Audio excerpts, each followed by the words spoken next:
As hy, so hy is besig om te rekord. Right, dames en here, dankie vir julle tyd. Ons is voorreg om met julle te gesels. So ek het dit goed gedink om vir Marius te vra en hy was ons goedgesind om sy tyd uit te koop om bietjie die dag met ons te spandeer. Ek werk op 'n daaglikse basis met mense en finansies en ek besef dat die oorgrootste meerderheid van die samelewing verdien inkomste uit die aard van die saak, maar ons is nie 100% seker hoe om daai inkomste reg te bestuur nie. En dan gaan ons op TikTok, op social media, sien ons daar's soveel opinies van waar ons geld moet belê. En ek is so bekommerd of so benoud vir 'n get rich quick scheme en ek skryf ook daaroor in my boek. So die vraag vir Marius, sal jy belangstel, kan ons 'n paar mense op 'n Teams meeting kry? Dan gesels ons bietjie oor beleggings. Nou Marius is 'n gekwalifiseerde rekenmeester. Hy is uit Bloemfontein. Ek dink dis die Mielie distrik van Suid-Afrika. Hy eet 'n piesang soos 'n mielie. Maar Marius is goed gekwalifiseerd in hierdie en Marius werk al vir die laaste 20 jaar met ander mense se beleggingsportefeuilles. So ek dink as dit kom by beleggings, by strukture, by gesonde implementering van finansies, dan is hy die regte ou om mee te praat. So Marius, welkom. Dankie vir jou tyd. Ek waardeer. Wil jy dalk net ietsie sê oor jouself en wat se bydrae jy vir ons kan lewer vandag? Dankie Wilka. Wilka, ek het my studies en so aan begin as rekenmeester en toe het ek 'n bietjie rigtingverandering gemaak in finansiële beplanning betrokke geraak. En as deel van finansiële beplanning is dit die bestuur van beleggings en bates. Ek dink dit gaan die groot gedeelte van ons gesprek wees vanoggend, so klein bietjie risikobestuur miskien aan. Maar ja, dit is die area waarin ek werk en waarin ek bevoorreg was om baie jare verskillende insette te kon kry en ervaring te kon optel. So ja, dankie dat ek met julle kan gesels. Great, Marius, dankie. Ek het vir die mense gesê, hulle moet vir ons 'n pen en papier nader trek. Daar's 'n goeie beginsel en die beginsel is do not trust your memory. Yes. So ons gaan 'n baie informasie by die mense deel, so ek wil julle aanmoedig en die sessie gaan opgeneem word. Ek sal outomaties na die tyd gaan ek dit vir almal stuur. Marius, so ons gaan praat oor laat jou geld vir jou werk. Nou, ons lees boeke en dan sien ons al die ryk mense sê laat jou geld vir jou werk. Maar wat beteken dit op 'n praktiese vlak? Hoe sien ons dit in praktyk? Dankie Wilco. In praktyk, wat beteken dit om geld vir jou te laat werk? Ek dink die beginsel laat jou geld vir jou werk beteken eenvoudig dat jy nie net op jou eie arbeid of salaris staat maak nie, maar dat jy geld so belê dat dit self groei en inkomste genereer oor tyd. Wat dit prakties beteken is dat jy werk, jy verdien geld en dan dat jy belê hierdie geld en jou geld verdien dan nou meer geld. En hoe werk dit is dat jou geld kan rente verdien, dividende of huurinkomste en die waarde van die belegging kan dan oor tyd styg.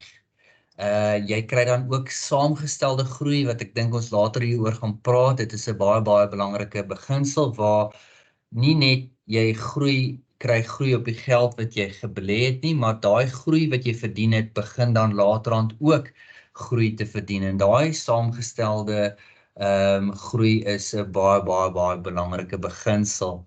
En oor 'n 40 jaar belegging sal 'n mens vind dat 70% van daai belegging bestaan uit die saamgestelde groei en net 30% ongeveer bestaan uit die kapitaal wat 'n ou bygedra het. So tyd is 'n baie belangrike faktor en die kragtige werking van saamgestelde groei is 'n baie belangrike beginsel. Ek weet nie, ek het gister vir jou ietsie gestuur daarso Wilco, ek weet nie of jy dit dalk op die skerm kon sit later tyd nie en as jy dit kan opsit, kan ons dit vinnig bespreek waarna mens net daai voorbeeld kon illustreer. Andersins gaan ek share hom met jou. Is dit die grafiek wat jy vir my gestuur het, nê? Ja, dis so rowwe bar chart van presies dit wat ek nou gesê het. Right. Ek gaan hom gou vir ons opkry hierso. Hy het net verskriklik baie skerms hierso. Maar jy sê net vir my, dit is jy het nou gepraat van die saamgestelde rente. Dit is nou in Afrikaans die compounded interest, nê? Die Engels ja. Ja nee, ek spot sommer dat ek sê in Afrikaans, maar dis hoe ek hom ken, is compounded interest waarvan Albert Einstein gepraat het. Hy het gesê dis die 8ste Die Wonder. 8ste wonder van die wêreld, nee, praat ons van Ja. dieselfde ding hierso. Yes, dit is daai. En 'n mens moet daai krag leer so vroeg as moontlik benut in jou lewe, in jou finansiële portefeulje. So in hierdie voorbeeld net bietjie agtergrond is dat ek het gevat en ek het in die sommetjie ingesit om R1000 te belê Okay? en om daai R1000 'n jaarliks met 10% te verhoog. Met ander woorde, volgende jaar belê jy dalk R1100 in die jaar daarna nog 10% meer. Okay? En ons het die aanname gemaak dat 'n kliënt 10% se groei sal kry oor tyd. Dis net 'n aanname vir die voorbeeld. Okay, En wat konservatief is, of is dit maar min of nee, meer ek dink dit sal later in ons gesprekke uitkom, Wilco. Kom ons peg nie nou wat is 'n goeie verwagting en wat is 'n slegte okay? verwagting van groei nie. Ek dink ek gaan bietjie later meer daaroor sê, maar kom vir hierdie voorbeeld waar Okay? ons nou hierdie kragtige werking van groei probeer illustreer en hoe groei op groei vir jou 'n baie waardevolle ding is. As jy miskien in 'n gevorderde ouderdom is dit 'n baie belangrike ding om vir jou kinders te leer sodat hulle dit vir hulle kleinkinders kan leer. Yes. En so oor 40 jaar, as jy aangegaan het en jy kon hierdie belegging van wat begin het by R1000 bybring, sal jy tipies R5.3 miljoen belê het. Okay? Maar Dis nou, dis ekskuus vir in die rede, dis as jy maandeliks nou daai geld ingesit het, nê? korrek. En Okay. as jy vir 40 jaar dit kon volhou, Okay? tipies soos 'n werkgewer wat verplig van jou 'n bedrag aftrek en dit dan namens jou belê, sal jy dan tipies oor 40 jaar R5.3 miljoen se kapitaal in hierdie belegging ingesit het.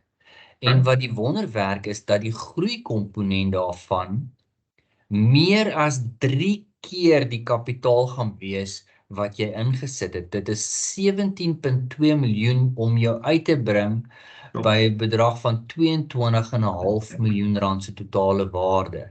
So dit kan jy slegs regkry om oor 'n lang duur konsekwent en baie doelgerig hierdie belegging te maak. En dit wys jou net daar illustreer dit hierdie krag in die natuur wat Einstein geïdentifiseer het en oor gepraat het, naamlik saamgestelde groei of die Engels compounding growth.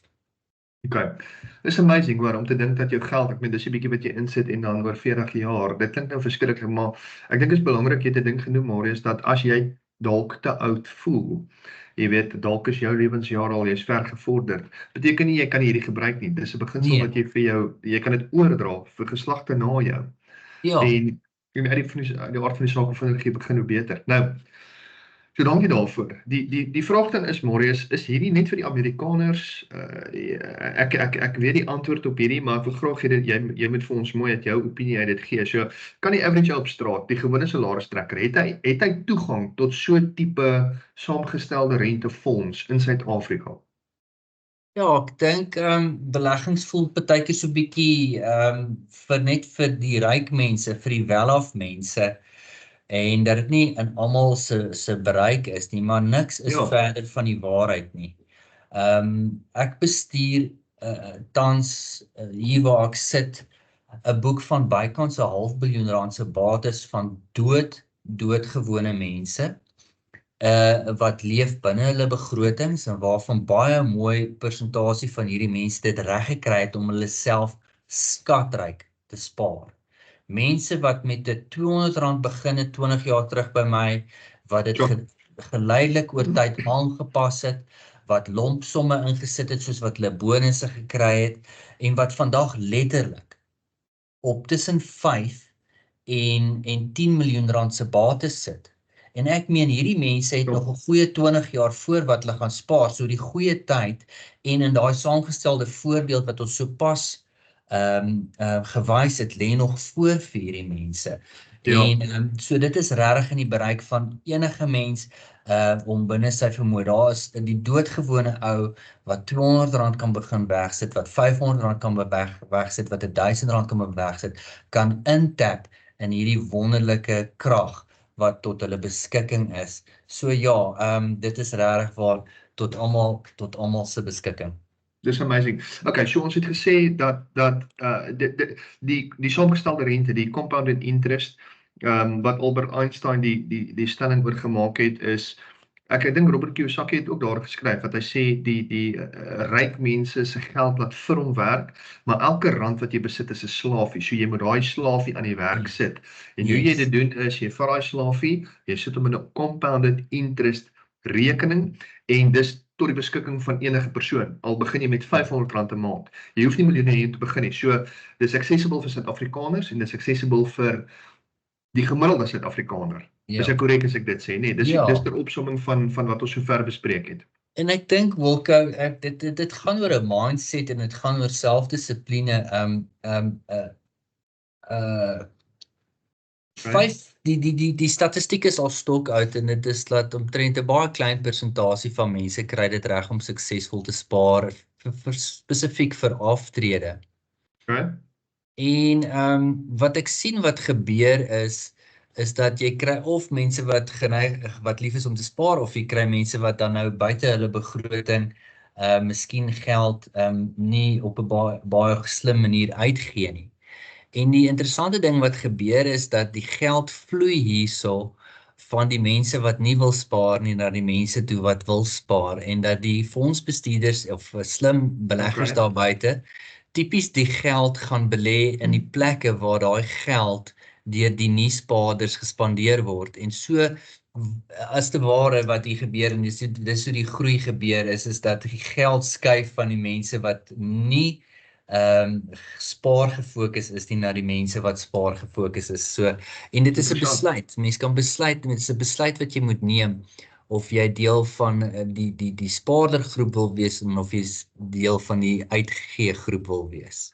Okay, so dis baie belangrik dat daar twee groepering mense is en dis nie onmoontlik om van die een groepering af oor te begin of oor te beweeg na die volgende ene toe nie. Jy het nie miljoene rande nodig om te begin nie. Jy is so goedkoop as R500 'n maand. Nou, yes. Kom ons sê ek het 'n paar rand diskresionêr in 'n maand, Marius. Ek sukkel om mense te vertrou. So en daar's soveel inligting. Jy kry op TikTok is hierdie ouens wat adverteer, jy weet, sit jou geld hier en jy gaan duisende of 100% return kry, ek weet nie wat alles nie. En dan Google ek dit en ons honderde goeders wat opkom. Selfs in die industrie waarin ek en jy is daar soveel opsies. Hoe weet ek wie ek kan vertrou? As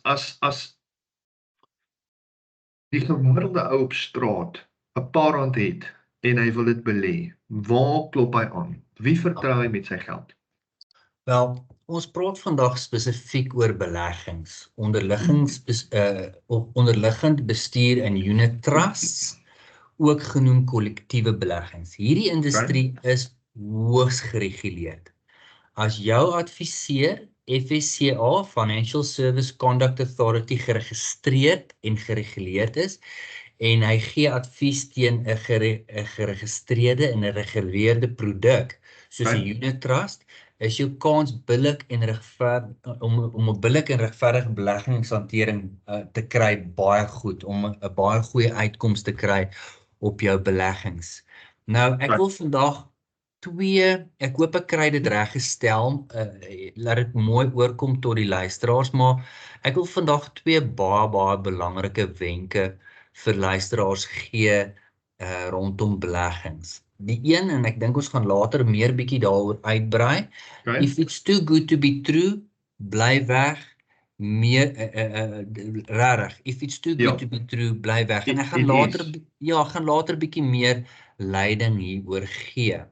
En dan nog 'n ding is, hierdie is 'n bietjie van 'n menslike ding wat ek wil bespreek, en ek hoop die luisteraar kan hierso volg wat ek probeer sê, maar moenie toelaat dat geld ooit deur die hande van 'n adviesmaatskappy of die adviseur vloei nie. Net soos met prokureursfirmas is daar baie keer die geval waar 'n individu wat jou adviseur ook kan wees, kan hy in die moeilikheid beland, of kan finansiëel self onder druk begin beweeg en ook dalk hy kan dalk blootstelling hê in personeel wat 'n manier kry om toegang te kry tot die fondse. So wat ek hier probeer illustreer is dat ek neem die kliënt se hand en ek sit aan dieselfde kant van die tafel en ek beduie vir die kliënt waarna toe die geld moet gaan. En dat dit nie nodig is dat die geld deur my rekeninge hoef te vloei nie. Okay. So moet so die kliënt kan dan as hy 'n belegging maak as 'n voorbeeld by Allan Gray en ek hou 'n rekening voor in hom waar hierdie geld inbetaal moet word, kan die kliënt op 'n baie maklike manier vir Allan Gray bel en net vra, luister, is hierdie die rekening waarna ek die geld moet inbetaal? En dan weet die kliënt die geld vloei direk na die beleggingshuis toe.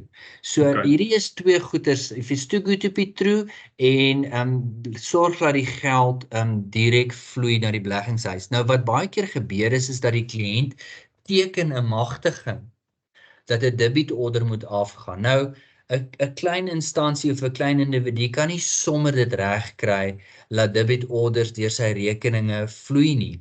En indien die kliënt sou optel dat hier's nou skielik 'n snaakse debitorder wat afgaan teen sy rekening, dan kan hy die bank vra om binne 60 dae daai debitorder terug te skryf.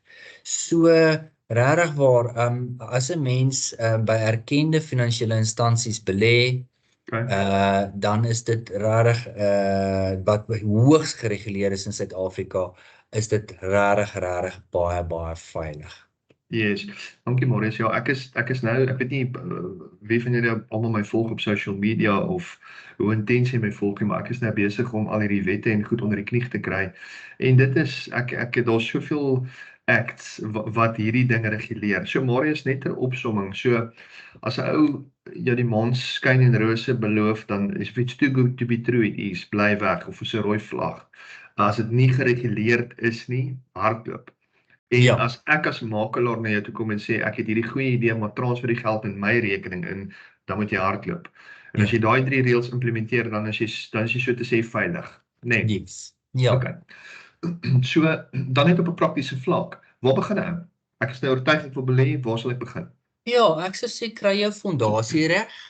Voor jy belê, maak seker dat jy 'n noodfonds het wat bestaan uit 3 tot 6 maande se uitgawes, wat 3 tot 6 maande se uitgawes kan dek. Probeer om jou skuld te diens, jou hoë renteskuld soos kredietkaarte en persoonlike lenings, want dit maak 'n swak beleggingssaak om geld weg te wil sit terwyl hierdie baie duur skuld wegvreet aan jou beleggingsvermoë en die los geld wat jy het om te belê.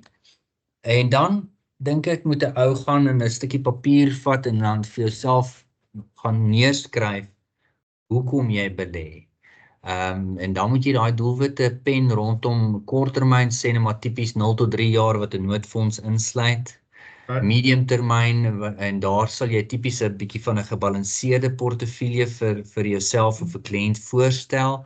En dan ook langer termyn doelwitte tipies soos aftrede van 7 jaar plus, en hier sal 'n mens tipies kyk om 'n bietjie dalk in aandele te wil belê.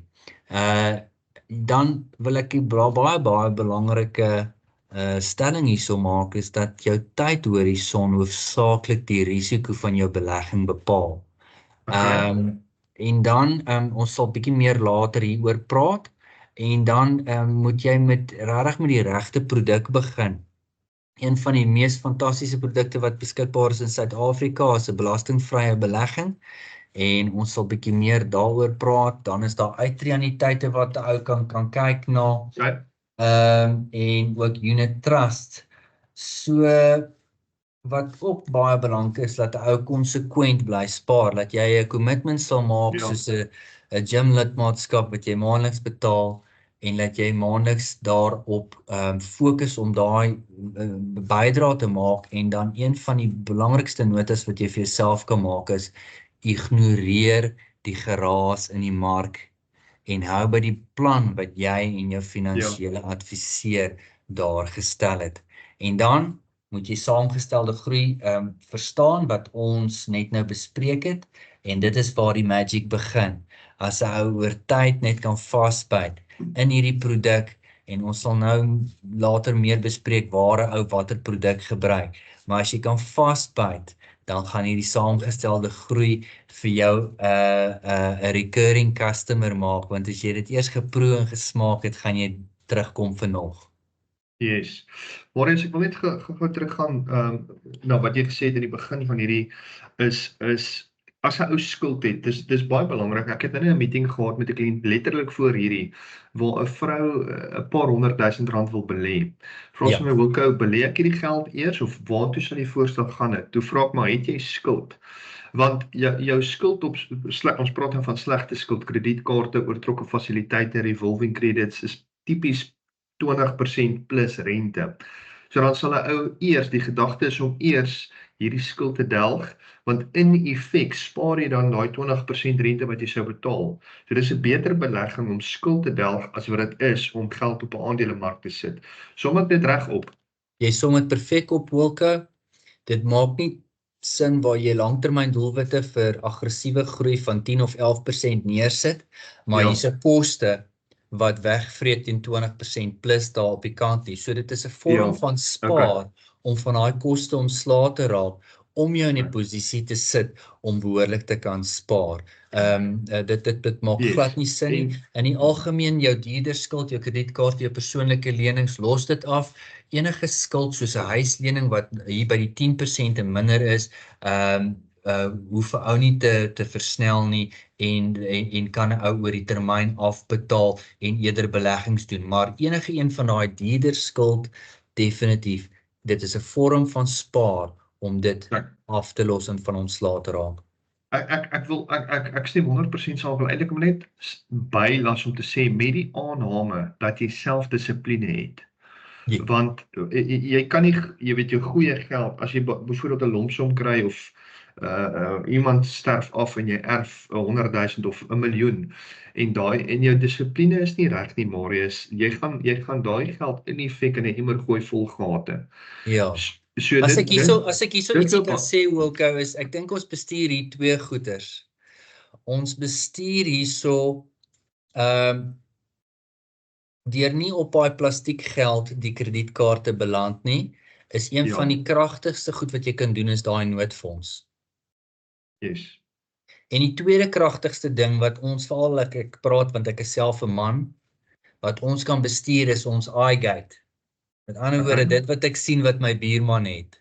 Yes. So daai twee goeders, as ons daai twee goeders kan doen en ons iGate kan bestuur, dan beland ons nie op daai korttermyn daai korttermyn lenings en skuld wat ontwerp is. Dis regtig ontwerp om jou vas te hou.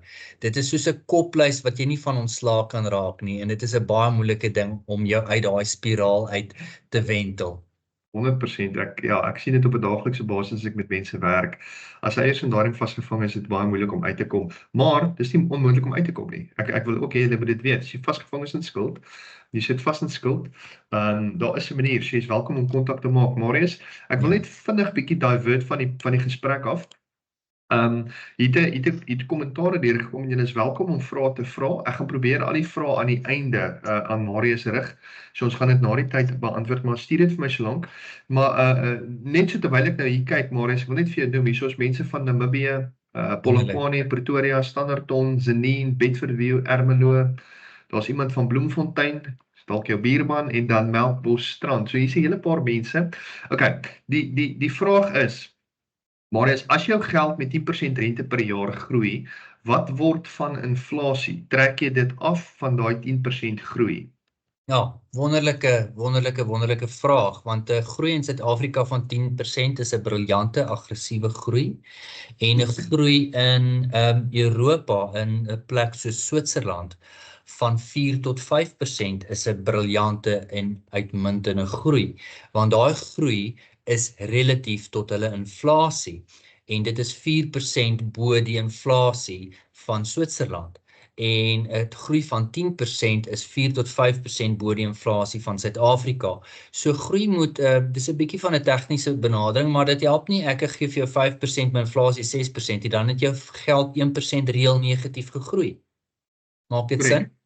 Korrek, 100%. Want die koopkrag van jou geld moet met reële terme toeneem, met ander woorde vinniger as inflasie, sodat jy as jou geld gegroei het, kan jy met daai geld meer goedjies koop as wat jy laas jaar daarmee kon gekoop het. Maar as jy minder goeders daarmee kan koop as die jaar voordat, ten spyte daarvan dat dit toegeneem het, het die goeders so duur geword dat jou geld agter geraak het met wat goeders toegeneem het. So dit is belangrik in 'n konteks van Suid-Afrika waar ons in 'n relatiewe hoë inflasie omgewing is, dat ek inflasie met 1, 2, 3 of 4% uitpresteer om my kliënt se geld se koopkrag te verbeter. 100%. So ons werk op CPI, Consumer Price Index, plus so dat ons dit uitpresteer soos jy sê. Ja. Okay, Marian, so praat met ons oor een van die produkte of voertuie wat ou dan kan gebruik is 'n unit trust, om dan jou geld se future value hoër te kry as inflasie. So verduidelik vir ons, hoe werk 'n unit trust en waar sal ek begin om in 'n unit trust te belê? Dit kom terug by die gesprek of die gewone ou daar buite kan belê soos wat 'n ryk man kan belê. En ja, dit is hoekom hulle kollektiewe beleggings begin het. En wat ons dan doen is ons 'n unit trust belegging, goeie voorbeeld Allan Gray, Coronation, Investec, hulle ontvang jou premie en saam met dit pool hulle dit dan in 'n poolfondse waar hulle boekhou wat jou belegging in daai pool was en hulle stel 'n fondsbestuurder aan wat dan namens jou in onderliggende beleggingsinstrumente gaan belê, so staatseffekte, kontant, eiendom en aandele. En afhangende van wat jou risikoprofiel is vir die betrokke fonds wat jy kies, kan hulle dit dan nou bestuur en jy geniet dan die onderliggende groei in daai fonds. So jou geld word saam met ander beleggers geplaas. Die fonds koop aan bates soos aandele, effekte, eiendom of kontant en jy koop dan 'n eenheid in hierdie fonds en hierdie fonds hou boek van wat jou eenheid is en wat jou groei, wat geallokeer is daarin. So 'n eenvoudige voorbeeld is as jy R1000 belê in 'n R1.000.000 fonds, sal jy in daai verhouding in daai fonds vergoed word. Soos as daai fonds gaan na R2 miljoen toe, sal jou R1000 tipies R2000 word, nê? Yes. Okay. 100%. So dis 'n goed gediversifiseerde fonds dan uit die aard van die saak. En baie goed. Okay, en dis ook belangrik, ons het dalk dinge daaraan geraak, maar niemand kan vir jou 'n persentasie beloof nie. Ek dink dis ook 'n rooi vlag, Marius. As ek my geld na iemand wil vat en ek wil belê en hy beloof vir jou, ons gaan vir jou X persentasie gee. Ons as makelaars kan nie, ons kan sê wat die geskiedenis is van die fonds en wat die verwagte opbrengs gaan wees, maar dit is maar baie riskant as 'n ou vir jou 'n garantie gee op 'n spesifieke, veral in 'n unit trust. Is ek korrek as ek dit sê? Ja, absoluut. En anderster as 'n rentekomponent wat afhangende is van die Reserwebank en die rente wat deur die Reserwebank afgekondig word, gaan die groei in aandele nie reglynig wees nie. En dit is ook hoekom jy daai tipe van belegging baie tyd moet gee, want almal van ons weet dat oor COVID en selfs tot so 2 jaar terug was die groei in die markte baie plat teen aandele. Maar in die laaste jaar het ons tussen 22 en 40% se groei beleef teen aandele.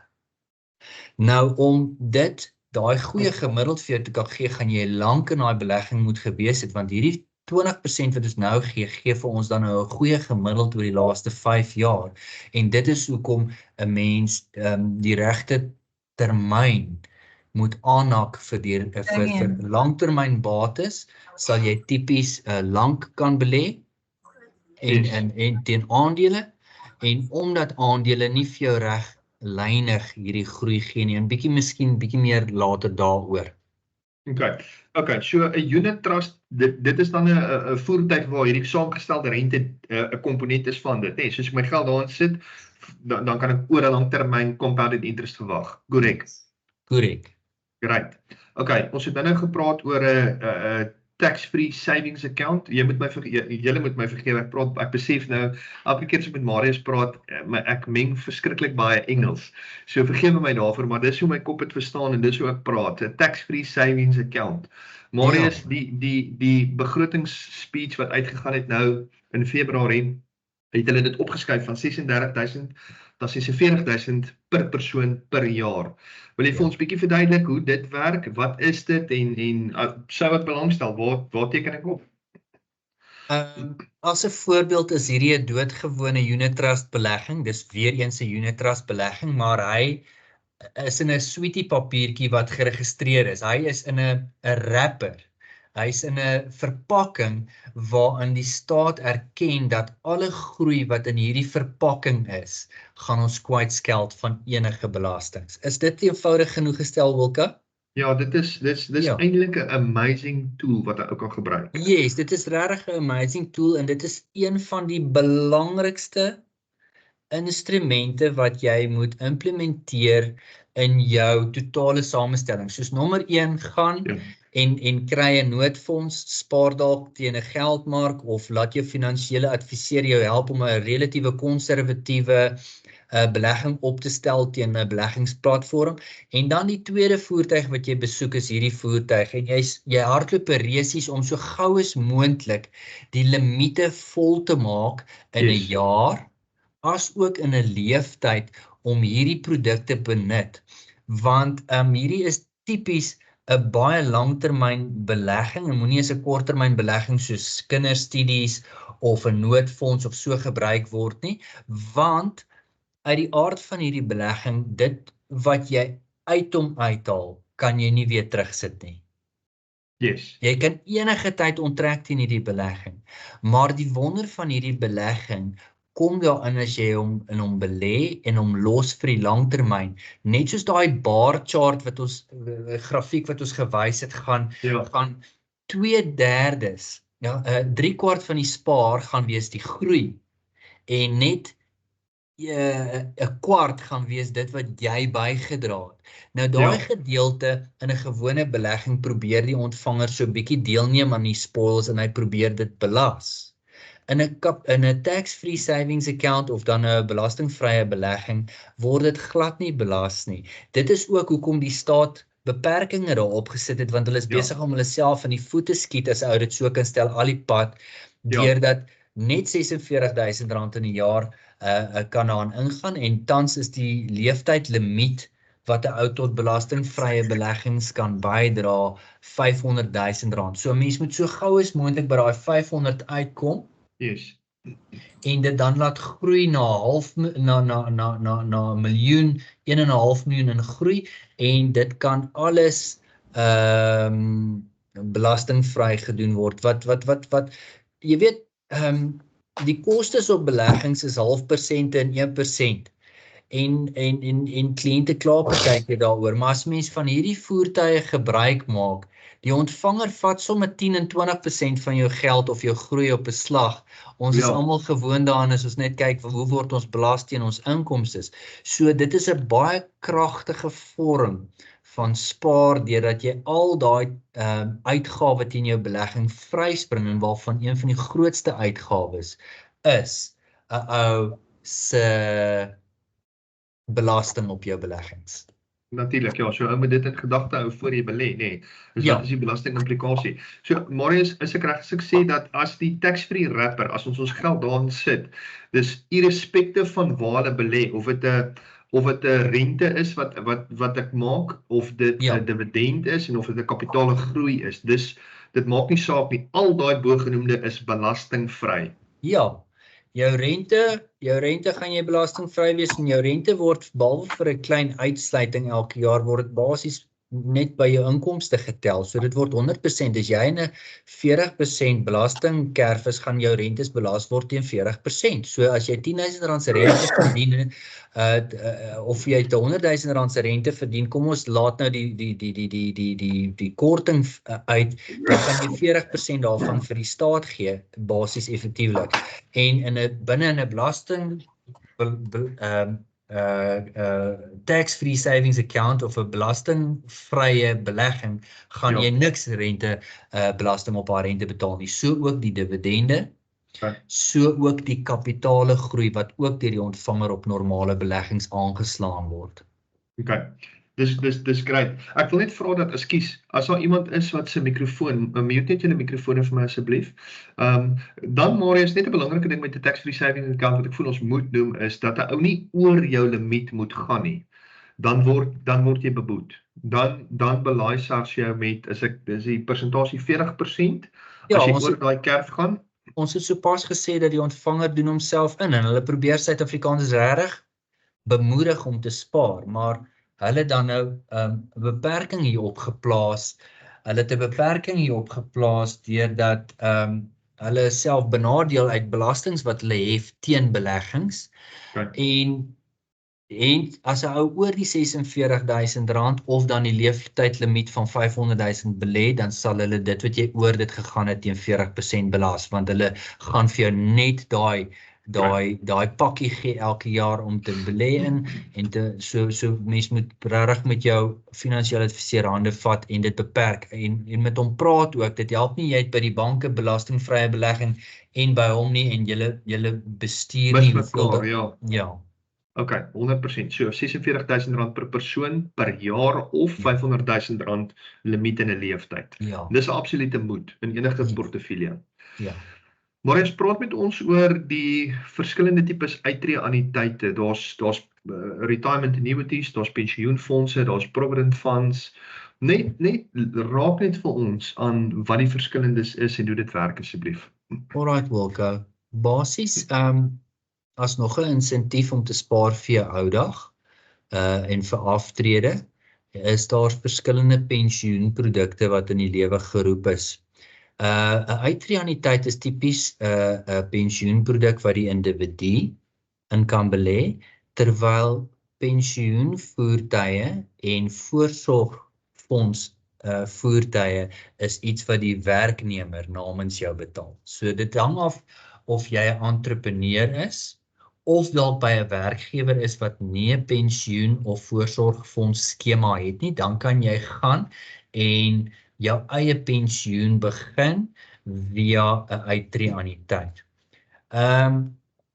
Die verskil tussen die drie produkte is so 'n klein bietjie vaagweg het die verskille grootendeels weggeval van die twee-potstelsel wat aftreevoertuie bestuur in Suid-Afrika ingekom het, want daar was hierdie reëls gewees dat jy, as jy 'n werkgewer sou verlaat, kan jy toegang kry tot jou pensioenvoertuig en jou voorsorgfonds. En by aftrede kon jy in 'n voorsorgfonds 100% toegang kry tot die kapitaal, terwyl 'n pensioen vir jou beperkte toegang gegee het. So dit is maar net verskillende fondse wat opgestel het en verskillende reëls, maar jy kan jouself voorstel dat mense dan ongelukkig hulle werkgewer verlaat en bedank om toegang te kry tot hierdie geld. En dit het 'n baie sosiale en negatiewe effek op hierdie mense, want dit is onmoontlik om daai waarde in daai produk dan voor aftrede weer te vervang as jy 'n kar daarmee gaan koop het of skuld daarmee gedelg het. So die twee-potstelsel het ingekom en die speelveld grootendeels gelyk getrek tussen pensioene, uittreeanniteite en waar in 'n uittreeanniteit kon jy nooit voor aftrede toegang kry nie, maar nou kan jy toegang kry tot 1/3 van die geld wat jy gespaar het in 'n noodsituasie. Net so vir pensioene en ook vir voorsorgfondse. Voorsorgfondse het die reël nou weggeval waar jy nie meer 100% toegang kan kry tot die geld nie. Jy kan nou ook net kry toegang tot 1/3. So ons sal sien dat die gebruik van voorsorgfondse gaan eintlik wegval. Ons sal die twee produkte hê, 'n pensioenfonds waar jou werkgewer bydra en 'n uittreeanniteit waar jy as individu bydra. En waar jy die heeltyd deur die loop van die lewe van die produk het jy toegang tot 1/3. Mens moet dit nie as 'n doelwit voor oë sit nie, mens moet ander planne maak soos om 'n noodfonds in plek te sit en jy moet nooit toegang neem tot daai 1/3 nie, want nommer 1, dit word baie swaar belas. En nommer 2, jy penaliseer jouself net by aftrede wanneer jou geld te min gaan wees om van te leef. Yes. Okay. So dankie daarvoor. Ek net in my ek gaan dit in my eie woorde stel, jy moet my reg help as ek verkeerd is, Marius, maar daar's voordele in 'n hetsy 'n pensioenfonds of 'n retirement annuity.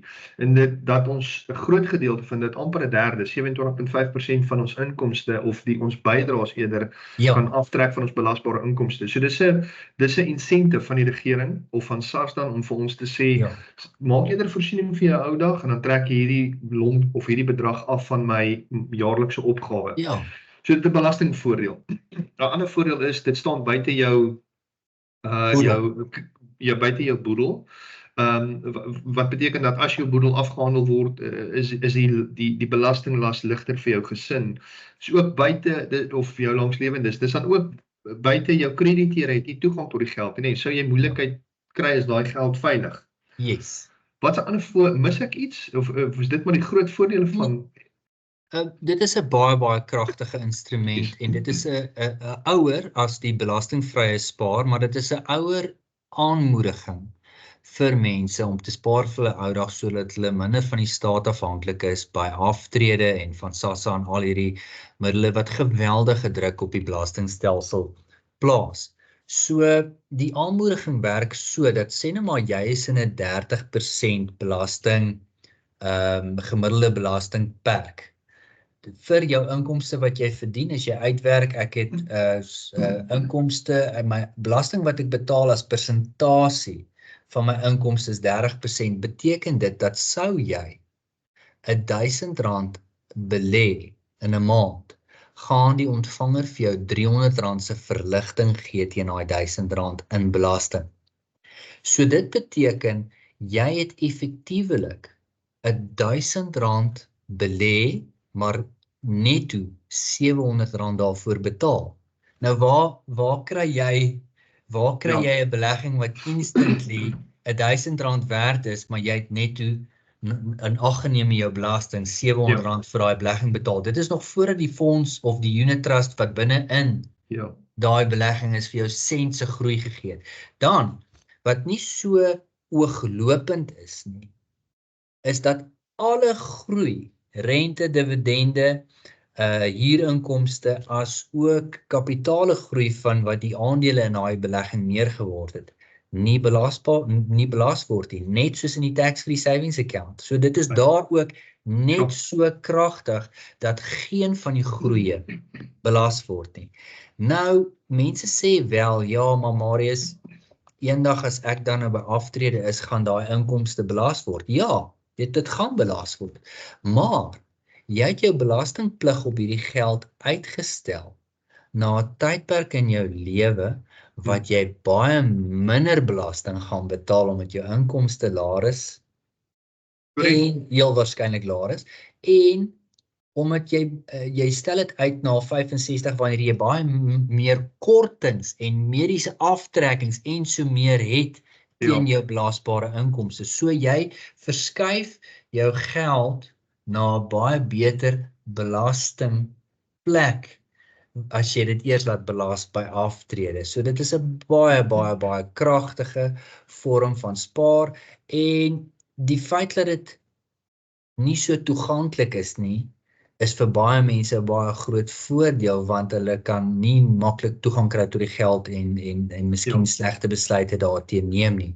So daar's 'n baie definitiewe en kragtige ruiltransaksie vir die belastingbesparing wat jy kry en ek wil kliënte ook net noem dat die persoon wat dit reg kry as hy aan die einde van die jaar as gevolg van hierdie besparings ietsie van die ontvanger terugkry en hy herbelê dit is daai ou wat dit baie suksesvol in 'n groot belegger gaan word. Yes, okay. So daar's definitief 'n plek vir uittreeanniteite, retirement annuities, pensioenfondse. Maar as ek wil ook net noem, ek het dalk vergeet om dit te noem in die begin of ek moes dit al eerder genoem het is vir julle wat inskakel en na ons luister. Ek en Marius werk saam. Ons is in 'n vennootskap. Ek mag dit seker noem, Marius? Jy moet dit noem, jy kan.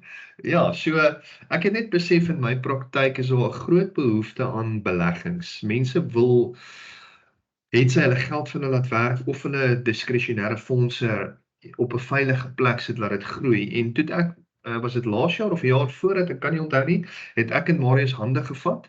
Marius is 'n geregistreerde finansiële is FSP, Financial Services Provider. So ek en Marius het hande gevat in sy praktyk, so my en sy praktyk werk saam. So as jy enige behoefte het of vra het, is jy welkom om my kontak te maak na die tyd. As ek jou konsulteer en adviseer oor jou finansiële portefeulje, gaan ek nie 'n belegging maak voor ek dit met Marius bespreek het nie. So dis belangrik om dit te weet. Ek meen jy het al die kennis en ervaring, so dit sal vir my baie onwys wees om jou nie te raadpleeg voor ek iemand se fondse bestuur nie. Okay, Marius, ek het dit net ingegooi daar. Dan die volgende vraag wat ek het is, waar pas cryptocurrency in beleggings? Ja, ek het so 'n bietjie van 'n skrip hieroor geskryf, so verskoon as ek dit gaan aflees. Maar dit is baie belangrik, want dit is 'n ding wat al hoe meer op die voorgrond kom en al hoe meer algemeen gebruik geword.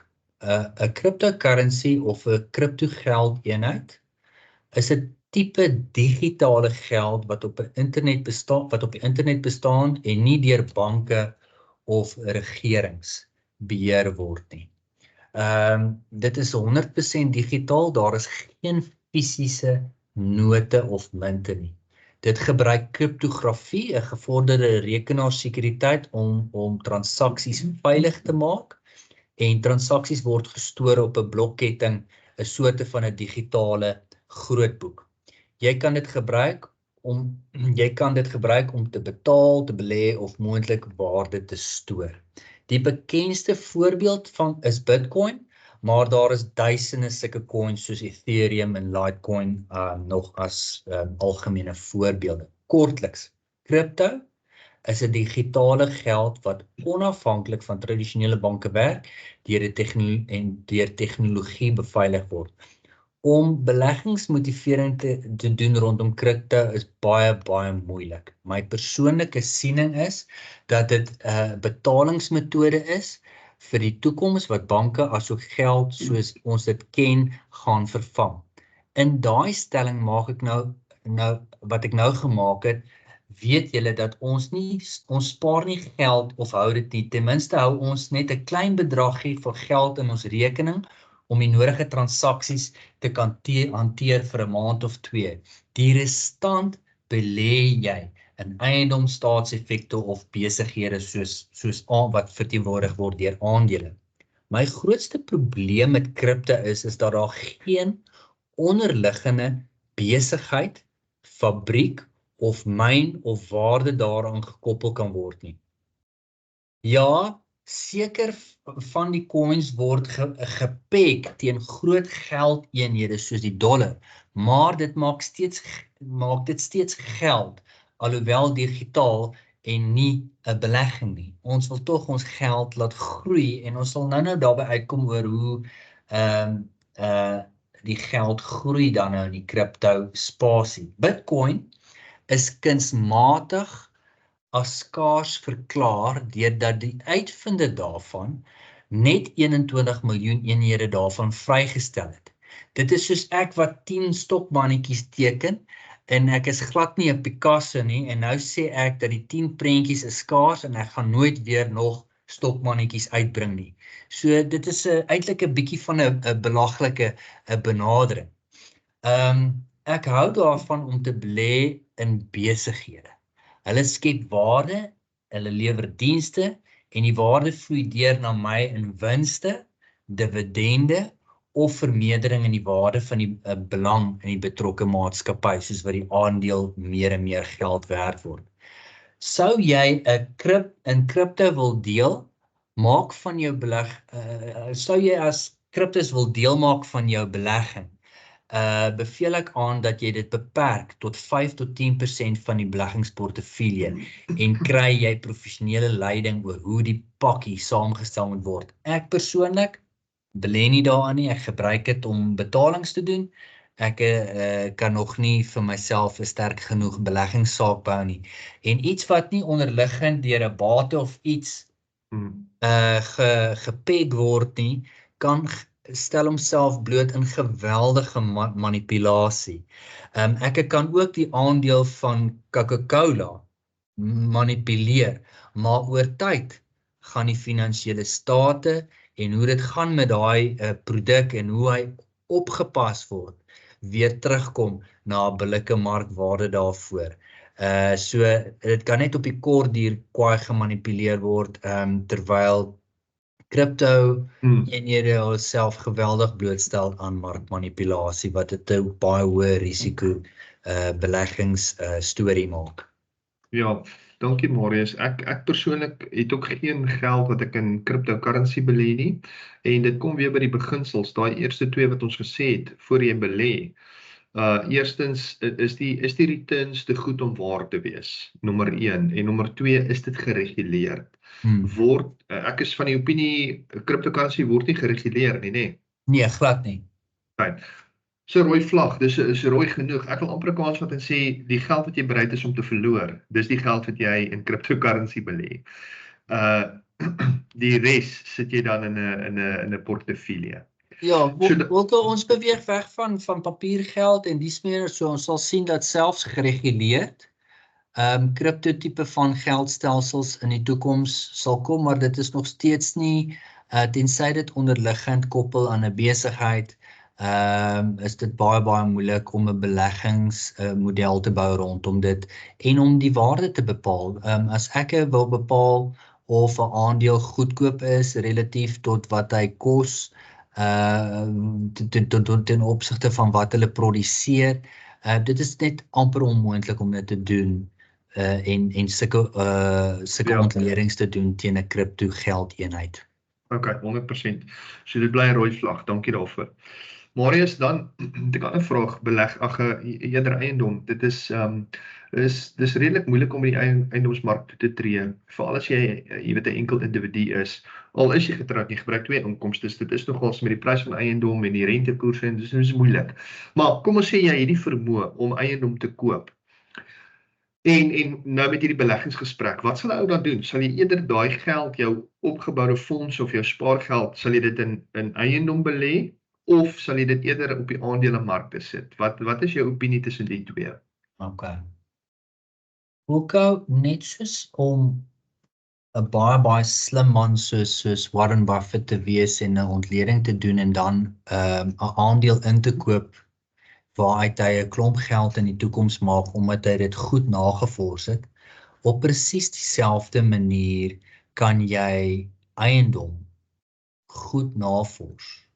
Maar ek wil 'n waarskuwing hierso rig. Eiendom is 'n tricky bateklas en die gewone ou het nie eintlik toegang tot kommersiële eiendom wat honderde miljoene rande kan kos. So dit is 'n moeilike bateklas om hom op die hoër inkomste vlakke toe te tree as 'n individu. En dit is nie die bateklas, dit is 'n bateklas wat ek kan gebruik in die mengsel van bates as 'n ou kyk in die unit trust omgewing. En net, jy noem daar, dit is moeilik om toe te tree, so as jy nie genoegsame deposito kan neersit om jou eerste droomhuis te koop of 'n woonstel nie, dan is unit trust beleggings of kollektiewe beleggings 'n wonderlike manier om te spaar om by daai deposito uit te kom. Okay. Om jou later in die posisie te sit om dan die verband te kan bekom, want as die verbandgewer, die bank, nie rustig is oor die risiko wat hy neem, gaan hy net nie die verband toestaan nie. Met ander woorde, as hy nie reeds 'n gedeelte van die koopsom ontvang het nie, en as die gedeelte van die koopsom nie reeds betaal is nie, gaan dit baie moeilik wees om vir die bank om daai risiko te neem. So dit skep hierdie instrumente wat ons soos unit trust wat ons reeds bespreek het as 'n baie gunstige instrument om op te spaar om by daai deposito van 10% van die eiendom uit te kom. Right. Nou, as bateklas uitpresteer eiendom, kom hy oor die lang duur tweede, staan hy tweede in die ry tot bateklasse van aandele. So as 'n bateklas uitpresteer aandele en goed bestuurde besighede, eiendom en wen aandele oor 'n lang duur wen aandele die wedstryd van wie die beste opbrengs en die netto opbrengs gelewer het. Maar dit is steeds 'n baie belangrike bateklas in minder aggressiewe beleggings waar jy byvoorbeeld miskien al bietjie naby aan aftrede is en nie soveel risiko kan neem nie, sal 'n mens tipies meer eiendom en staatseffekte begin voeg tot die belegging. So dit is 'n baie belangrike bateklas en is 'n praktiese bateklas want 'n mens het verblyf nodig en 'n besigheid het miskien 'n perseel nodig om in te kan werk, 'n fabriek. So dit is nie van die tafel af nie. Hy het sy plek, hy is belangrik, maar daar's risiko beide kante toe, nê? Ja, dis 'n moeilike bateklas, Wilco, omdat veral in die Suid-Afrikaanse konteks het die verbruiker baie regte en kan jy jouself in 'n baie netelige posisie plaas met 'n verhuuring en 'n bate wat jy sukkel om jou huurder uit te kry en jy dan nou nie die opbrengs kry wat jou moet help om hierdie bate te betaal nie. En as ek byvoorbeeld in 'n unit trust belê, dan belê ek indirek in eiendom, want dit is mos 'n gedeelte van die unit trust. Hulle sit 'n gedeelte op die geldmark, 'n gedeelte in dividende, 'n gedeelte in verbande. Korrek. So ek indirek belê ek dan in eiendom. Ja, en die ding is net waar ek miskien 'n paar R100 per vierkante meter kan ontvang in 'n woning of in 'n woonstel te verhuur, is dit maklik R10,000 per vierkante meter in 'n populêre kommersiële eiendom. En hoe gaan jy andersins toegang kry tot daai bate as deur 'n kollektief saam te span en so bate in te koop. So kollektiewe beleggings is dan 'n belangrike wyse hoe jy tot daai baie belangrike bateklas kan toegang kry. En onthou net, die waterfront kan vandag populêr wees, môre kan sy populariteit afneem. Wat belangrik is in binne die unit trust, hulle belê nie net in een bate nie, soos wat 'n bate kom of gaan kan hom verkoop, dan is jy as jy kyk na eiendom, is jy versprei oor meer eiendom binne na unit trust en nie net een eiendom wat jou risiko geweldig verhoog nie, 100%. Ek hou daarvan. Diversify, nee, nie al jou eiers in een mandjie nie, so wat die ryk ouens ons leer. Maar is so, om 'n lang storie kort te maak, waar kry ek die beste return vir die minste risiko? Ek wil graag hierdie vraag terugneem na die beginsel van termyn. Oor die kort duur is die waarskynlikheid dat jy die beste opbrengs kan kry in 'n konservatiewe geldmarkinstrument die beste. Die rede is dat jou opbrengs in aandele kom nie in gelyke reglynig na jou toe oor aandele nie, en jy kan dalk in aandele belê het vir die kort termyn en dan is jy in 'n 5 jaar plat deel van die mark en jy kry boggerol opbrengs. Net so vir 'n medium termyn van 3 tot 10 jaar as voorbeeld sal die gebalanseerde benadering wat geld, eiendom, blue chip aandele en selfs geldmark bevat, miskien die beste opbrengs vir jou bied. Maar ek kan vir jou verseker dat die beste opbrengs oor die lang duur gaan aandeleportefeulje in 'n goeie pakkie gediversifiseerde aandeleportefeulje, selfs nie net plaaslik nie, maar wêreldwyd vir jou die beste opbrengs gee. So dit gaan alles hierso oor wat jou doel vir die geld is, en jy gaan heel waarskynlik oor die kort duur die beste doen met geldmark, alhoewel die opbrengs relatief laag is, gaan jy die beste daar doen. En oor die medium termyn, deur 'n goed gediversifiseerde portefeulje gaan jy goed doen, en miskien nie hoë risiko aandele nie, miskien bietjie meer blue chip aandele, maar jy kan regtig waar jou hoër risiko aandele en langer termyn groei sal die beste wees teen 'n goeie aandele samestelling vir jou langer duur. So dit hang alles af. Horses for courses, is dit nie? 100%, ek stem saam met jou. Marius, ek wil net vir jou doen, ons het gesê ons gaan tot 12 uur besig wees, maar ek het nog so 'n paar vragies. Het jy nog tyd? Kan ek my vraag klaarmaak of moet jy gaan? Julle is welkom, ek is nog beskikbaar. Dankie. Ek wil net vir die mense noem, julle is welkom om vrae hier te plaas. Ek sal na die tyd so bes moontlik dit antwoord en terwyl Marius hier is ook nog. So ek sien die vrae ons gaan nou daarby uitkom.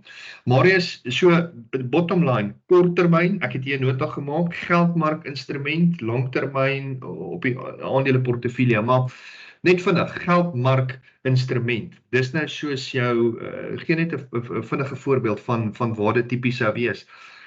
Maar by FNB, by die 30 dae, 32 dae notice accounts, is dit die instrumente waarna jy verwys? Dit is goedkoop.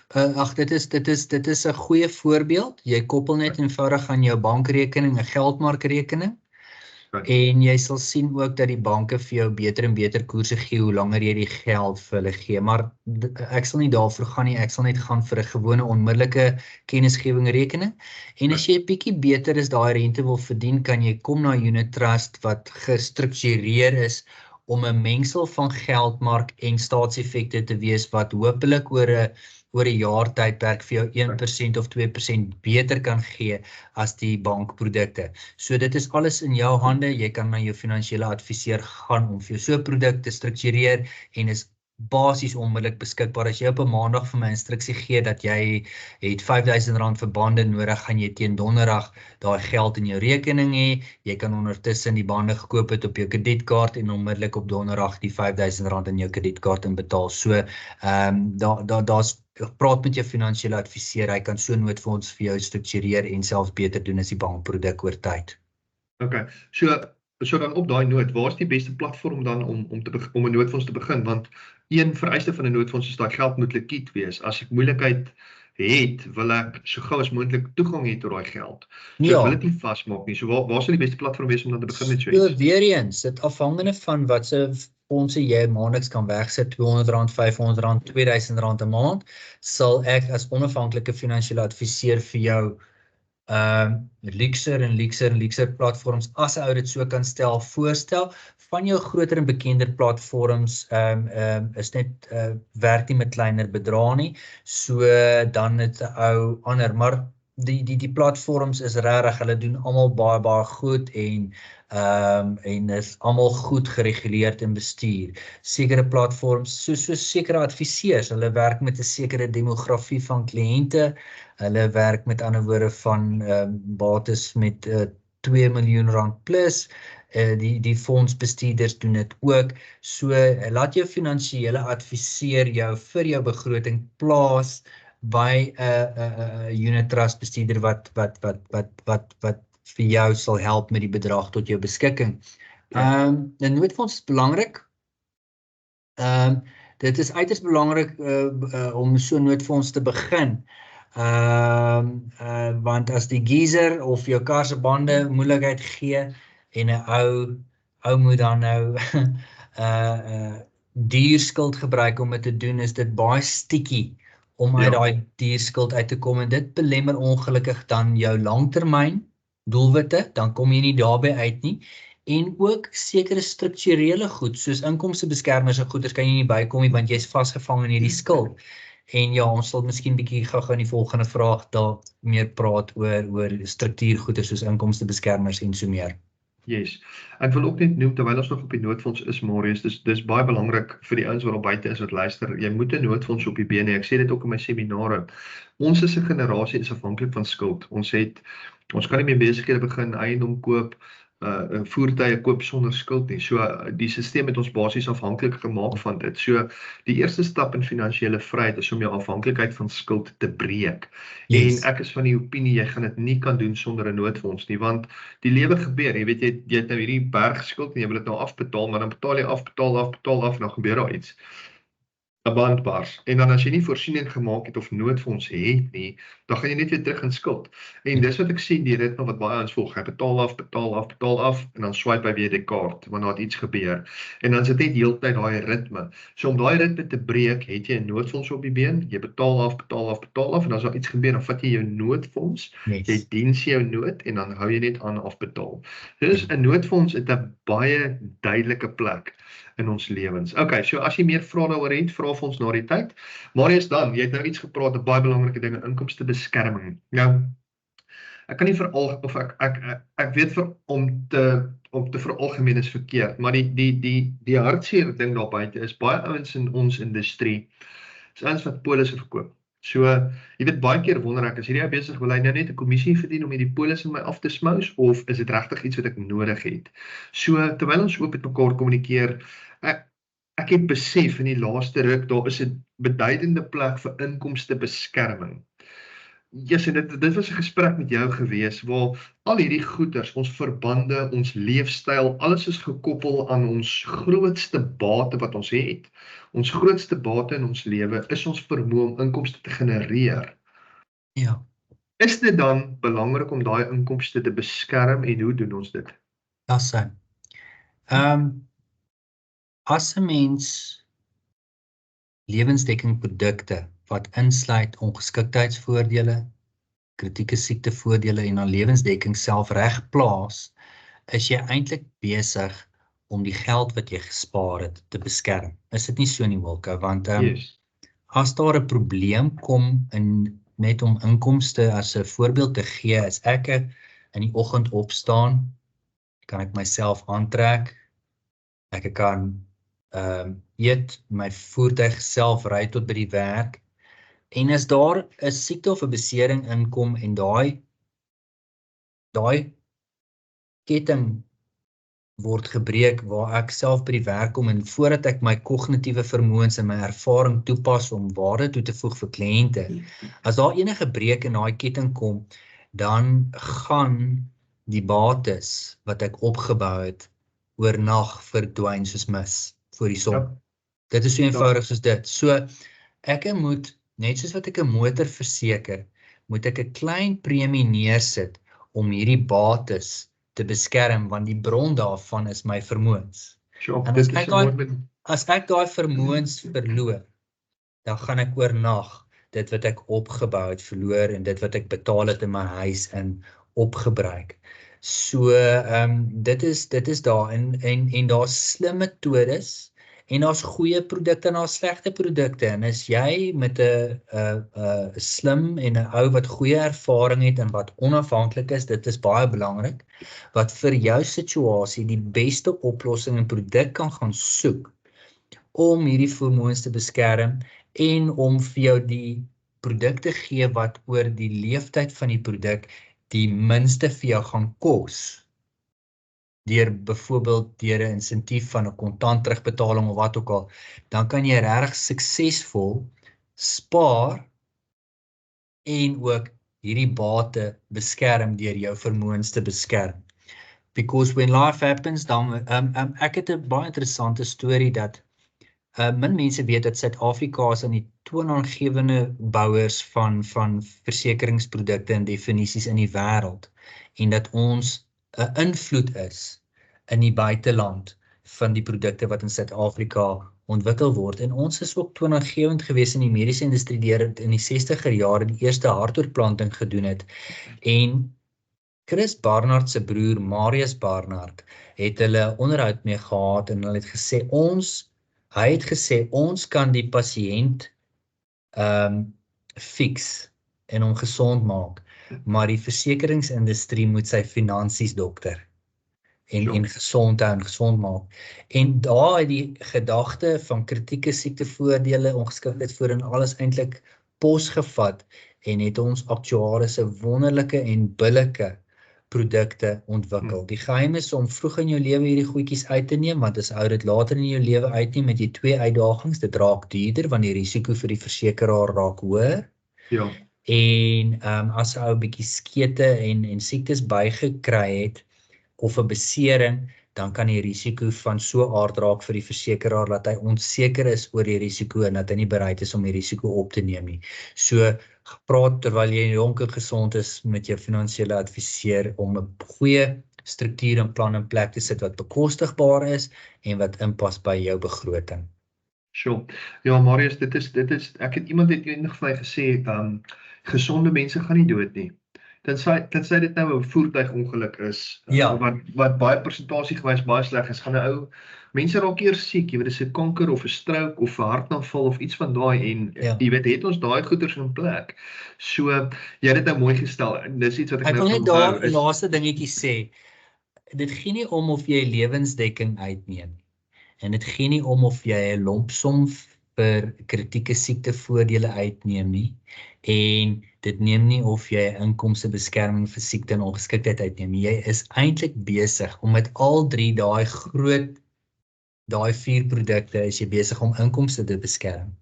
Want jy vervang 'n sure. broodwinner se inkomste met 'n belegging. Indien hy sou sterf en hy kan nie genoegsame pensioengeld opgebou het of die huis te kon betaal. En met 'n kritieke siektevoordele gee jy aanvullende inkomste want dit is duurder om siek te wees as jou blote gewone begroting. En so elke een van hierdie komponente het sy spesifieke plek en spesifieke definisie om sekere omstandighede jou gesin te dien. Sure.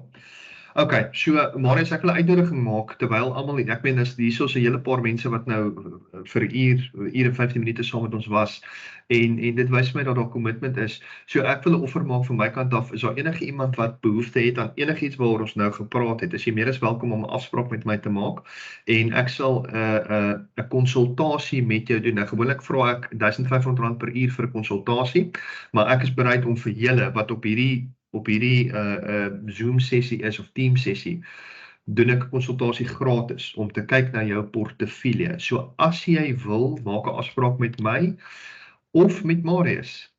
Marius, laaste ding, 2 vrae wat ek gekry het van die ouens en dan gaan ons jou release.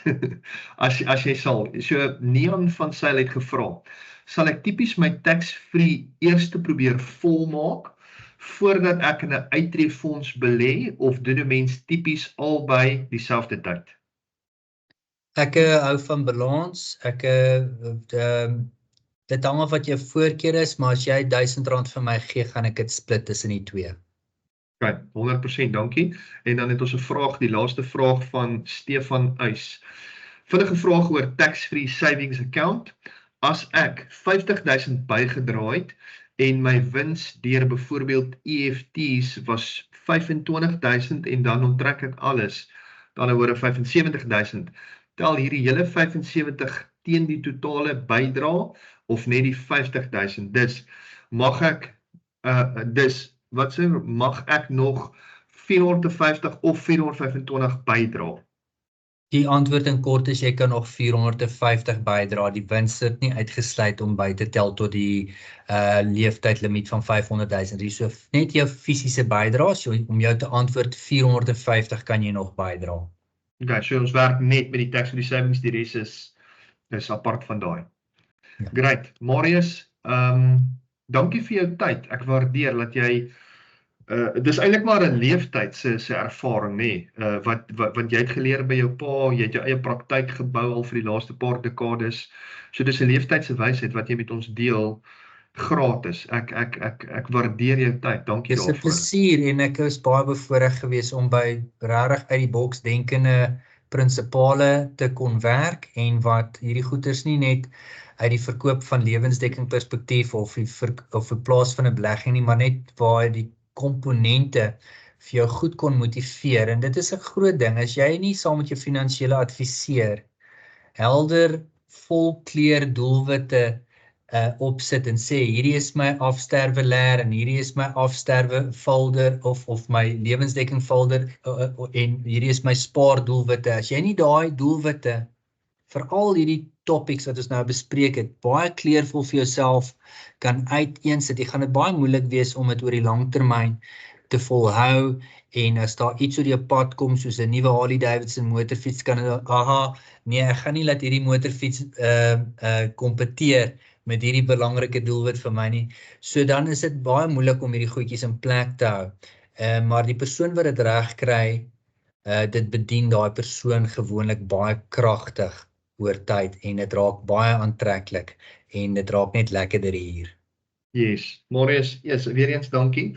Ek waardeer. As daar enige vrae is, as jy in kontak wil kom met my of Marius, jy het my e-posadres, stuur gerus vir my 'n e-pos. Hierdie hele sessie is opgeneem. Ek gaan dit op YouTube laai en dan gaan ek die link met almal deel wat betrokke was, so as jy weer daarna wil kyk. Marius, dankie. Ek waardeer. Bless jou my vriend. Ons praat vinnig weer. Baie dankie vir die voorreg, Wilco. Lekker dag vir almal. Okay man. Bye bye.